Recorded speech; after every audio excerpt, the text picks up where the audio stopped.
नमस्कार, स्पोर्ट्स 9 में आप सभी का स्वागत है। मैं हूं शिवेंद्र, मेरे साथ हैं मेरे सहयोगी कुणाल और साथ ही साथ बातचीत करने के लिए दो इंपॉर्टेंट चीजें हैं। एक तो भारत का जो मैच होना है न्यूजीलैंड से, जो 2 मार्च को खेला जाएगा, और उस मैच का जो रेलेवेंस है वो ये है कि ग्रुप ए में वो टीम टॉप पर रहेगी जो इस मुकाबले को जीतेगी। उसके अलावा अफगानिस्तान वर्सेस ऑस्ट्रेलिया बड़ा दिलचस्प मुकाबला है। दिलचस्प क्यों हो गया है, इसके पीछे अफगानिस्तान की टीम ने जो मेहनत दिखाई है, जो ताकत दिखाई है, उन सब चीजों पर बातचीत करेंगे। लेकिन शुरुआत सबसे पहले बताते हैं टीम इंडिया के मास्टर प्लान से। न्यूजीलैंड के खिलाफ मैच से पहले टीम इंडिया का क्या मास्टर प्लान है साहब? मास्टर प्लान यह है कि भारतीय टीम आज जो है वो प्रैक्टिस करेगी, लेकिन कल प्रैक्टिस नहीं करेगी। इस पर भी बातचीत करेंगे। सहायक कोच रेयान टेंडुलकर की मीडिया से आज बातचीत होगी। उसके अलावा भारतीय टीम 1 मार्च को यानी मैच से एक दिन पहले प्रैक्टिस नहीं करेगी, और वो जो एक परंपरागत तरीके से आईसीसी के मैचेस में एक दिन पहले मीडिया से बातचीत की जाती है टीम की तरफ से, वो बातचीत भी नहीं होगी। तो एक तरीके से जो भी ऑफिशियल स्टेटमेंट आना है, ऑफिशियल प्लेयर्स की फिटनेस को लेकर जो बातचीत होनी है, उन सब पर से आज ही पर्दा उठ जाएगा। आज प्रैक्टिस करेगी टीम, कल नहीं करेगी। कुणाल, जिस तरह से परफॉर्मेंस रही है अभी तक भारतीय टीम की और जिस तरह से तैयारियां रही हैं पूरे इस टूर्नामेंट के शुरू होने से लेकर अभी तक, एक दिन पहले प्रैक्टिस ना करना सिर्फ और सिर्फ ये दिखाता है कि टीम कॉन्फिडेंट है, नंबर 1। और नंबर 1, बहुत ज्यादा टू मच क्रिकेट के जोन में रहकर ना, वो जो कई बार कहते हैं थोड़ा सा ब्रेक चाहिए होता है, वो ब्रेक भी लेने की कोशिश है। इसीलिए एक दिन पहले प्रैक्टिस ना करके आज ही प्रैक्टिस कर लो, आज ही बातचीत कर लो, वो चैप्टर क्लोज। देखिए, लॉजिकल भी यही है, और ये पिछले काफी टाइम से मैं ये चलन देख भी रहा हूं। मैच डे -1 बहुत सारे खिलाड़ी वैसे भी जो है ना पूरा जोर नहीं लगाना चाहते हैं, ठीक है, और टीमें भी उतना जोर नहीं लगाती हैं, क्योंकि आपको अपनी एनर्जी सेव करके रखनी होती है मैच के अंदर। लंबा चौड़ा वनडे का मैच है, कोई T20 का मैच नहीं है, जहां पर आपकी एनर्जी दुबई जैसे जो टेम्परेचर्स है वैसे ही ड्रेन हो जाती है।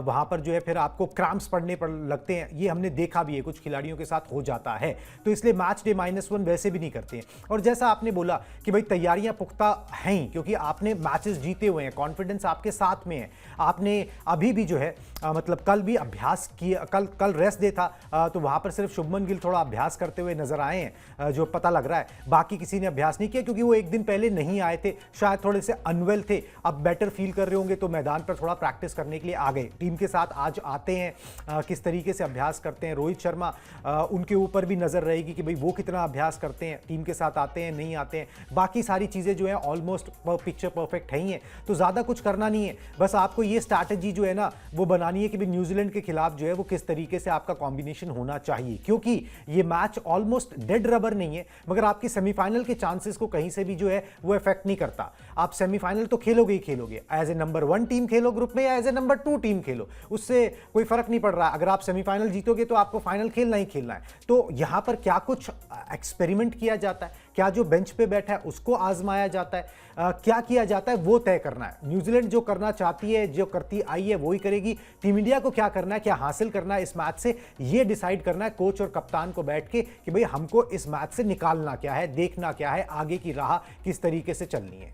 बिल्कुल, और इसीलिए जो आपने कहा कि एक दिन पहले अभ्यास ना करके अपने आप को ज्यादा फिजिकली फिट रखें मैच डे के लिए, ये भी एक मकसद रहता है। और जहां तक देखने समझने वाली बात है वो ये भी है कि चूंकि रोहित शर्मा को हैमस्ट्रिंग का इशू आया था, शुभमन गिल थोड़ा सा जैसा आपने भी बताया कि बीमार थे, मोहम्मद शमी पिछले मैच में बीच में छोड़कर चले गए थे, तो थोड़े कंसर्न्स भी हैं फिटनेस को लेकर। वो सारी चीजें भी इस प्रैक्टिस सेशन में देखने को मिल जाएंगी। और साथ ही साथ जब भारतीय टीम में इस तरह के कंसर्न होते हैं ना, तो एक खिलाड़ी का रोल जो है वो फिर सबसे ज्यादा बढ़ जाता है। क्यों बढ़ जाता है? क्योंकि वो भारतीय टीम के कप्तान भी रहे हैं, सबसे सीनियर खिलाड़ी हैं, सबसे स्टार खिलाड़ी हैं, सबसे बड़े बल्लेबाज हैं, और पिछले मैच में शानदार शतक लगाकर आए हैं। और इसके साथ साथ उनकी फिटनेस का कोई इशू नहीं होता कभी, क्योंकि उनको क्रैम्प्स नहीं आते। बिल्कुल, उनको क्रैम्प्स नहीं आते। वो चाहे आप उनको 20 ओवर का मैच खिलाइए, चाहे 50 ओवर का मैच खिलाइए, चाहे टेस्ट मैच खिलाइए, उनकी फिटनेस को लेकर जो उनकी तैयारियां हैं बड़ी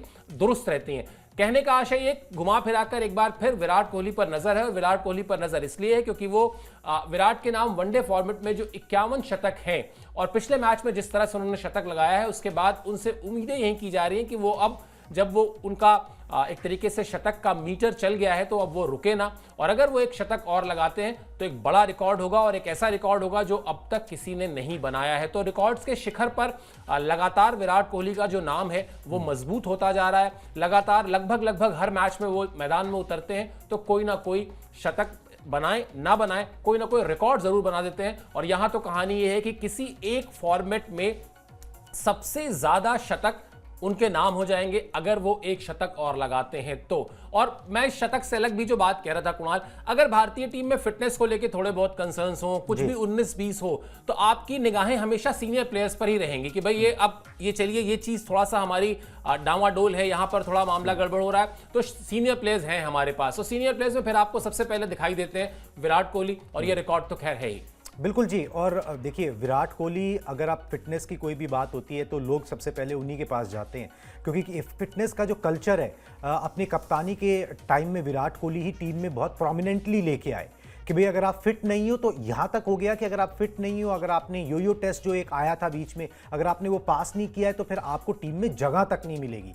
ठीक है, स्किल सेट तो दूर की बात है। तो फिटनेस को एक पैरामीटर जो है वो बनाना, एक एग्जाम्पल सेट करना सामने से, वो विराट कोहली ने किया। और अब भी चाहे वो कप्तान नहीं है मगर टीम के लीडर्स हैं, लीडर्स में से एक है, ये रोहित शर्मा बोल ही चुके हैं। और अगर फिटनेस का किसको कोई समस्या आती है, कोई लगातार किसी से जूझ रहा है, तो विराट कोहली से सलाह मशवरा जो है वो, बाकी सब सपोर्ट स्टाफ तो है ही है, वो अपने आप ही ऑटोमेटिकली हो जाता है। बात रह गई रिकॉर्ड की, तो इसमें हम बोलें इससे ज़्यादा जो है हम किसी को जो है किसी का जो है कोट कर दें, तो रिकी पॉन्टिंग ने अभी थोड़े दिन पहले बोला ही था कि वनडे का इससे बड़ा खिलाड़ी मैंने नहीं देखा है। ठीक है, मैं ये बात लगातार बोलता हूं कि भाई आप दोबारा जो है ना, आप वनडे फॉर्मेट के अंदर कोई विराट कोहली नहीं देखेंगे। गारंटी से इसलिए बोल सकता हूं क्योंकि वनडे उतना अब खेला ही नहीं जाता है।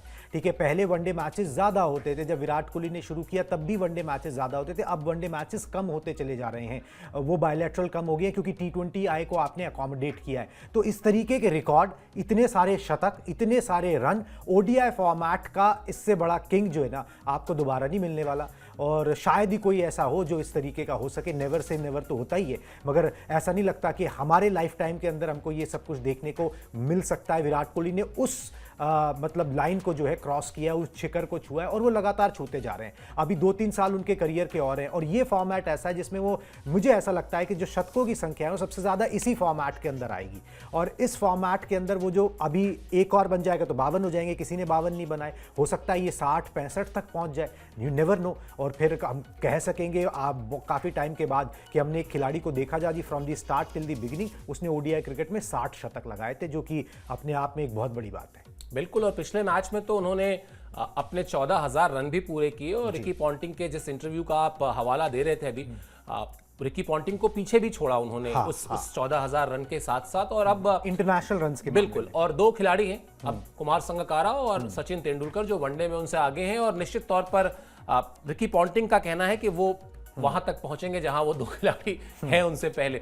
चलिए खैर, वसीम जाफर क्या कह रहे हैं विराट कोहली को लेकर, वो भी देख लेते हैं, क्योंकि उनका बयान जो है वो भी उन्होंने भी कुछ एक इंटरेस्टिंग चीज कही है। एक क्रिकेट प्रेमी के तौर पर आप विराट को ज्यादा से ज्यादा खेलते देखना चाहते हैं। पाकिस्तान के खिलाफ वो जिस तरह खेल रहा था, कोई नहीं चाहता था कि वो आउट हो जाएं। आउट हुए भी नहीं, खैर वो रन बनाते हैं तो सभी को खुशी होती है। और मुझे यकीन है कि सभी चाहते हैं कि वो 3-4 साल में शतकों का शतक लगा दें।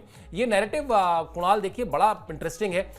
बॉर्डर गावस्कर ट्रॉफी में जब वो एक के बाद एक लगातार ऑफ स्टंप के बाहर फेल होते रहे, रन्स नहीं बने, तो लगने लगा कि नहीं, अब 100 शतकों का जो रिकॉर्ड है वो रीच से बाहर हो गया है, वो नहीं पहुंच पाएंगे वहां। लेकिन सिर्फ एक शतक उसके बाद उन्होंने लगाया है। लेकिन फिर वो चर्चा शुरू हो गई कि शतकों का शतक बना सकते हैं। और ये हम आप नहीं कर रहे हैं, एक क्रिकेटर कर रहा है, डोमेस्टिक क्रिकेट का बड़ा नाम है। मतलब वसीम जाफर ने इंडिया भी खेला है, लेकिन घरेलू क्रिकेट का तो बहुत ही बड़ा नाम है वसीम जाफर। एक बहुत ही सुलझे हुए खिलाड़ी माने जाते हैं।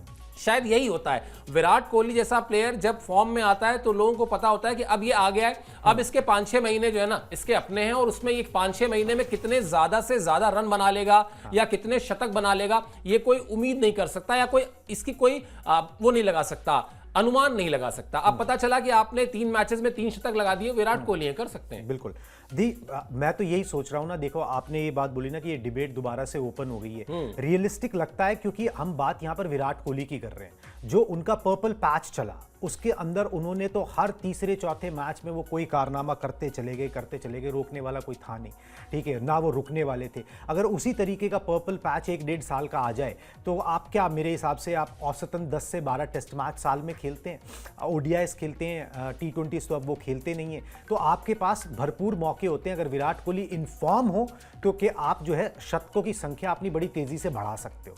और अगर वो 90s में पहुंच गई तो मुझे एक चीज़ की श्योरिटी ज़रूर है कि फिर वो 100 पे नहीं रुकेगी, फिर वो 101 करके ही मानेंगी कि भाई मेरा जो है ना एक ज़्यादा ही हो। फिर ये इस कंपटीशन में नहीं कि मुझे अपने आइडल को बीट करना है, फिर ये है कि भाई अब मैं कर सकता हूं तो मैं कर ही लेता हूं, मैं अपने आप को खींच ही लेता हूं। फिटनेस की उनके साथ कोई समस्या है नहीं, वो खेल सकते हैं, अपनी फिटनेस उन्होंने मेंटेन रखी हुई है। बस ये है कि वो ड्राइव होना चाहिए, वो मोटिवेशन होना चाहिए, जिसमें कभी कभार ऐसा लगता है कि विराट कोहली का ना, मतलब जिसे कहते हैं ना कि एक आदमी का पेट भर गया है टाइप, ठीक है, रिकॉर्ड शतक बना के अब उसको ना नहीं चाहिए ये सब कुछ, अब उसको वो 100 शतक बनाने के लिए अपनी जान नहीं गंवानी है, ठीक है। मगर अगर वो ड्राइव आ जाती है, वो मोटिवेशन आ जाती है, तो मुझे कोई डाउट नहीं है विराट कोहली के पास भरपूर मौके रहेंगे ये सब अचीव करने के लिए।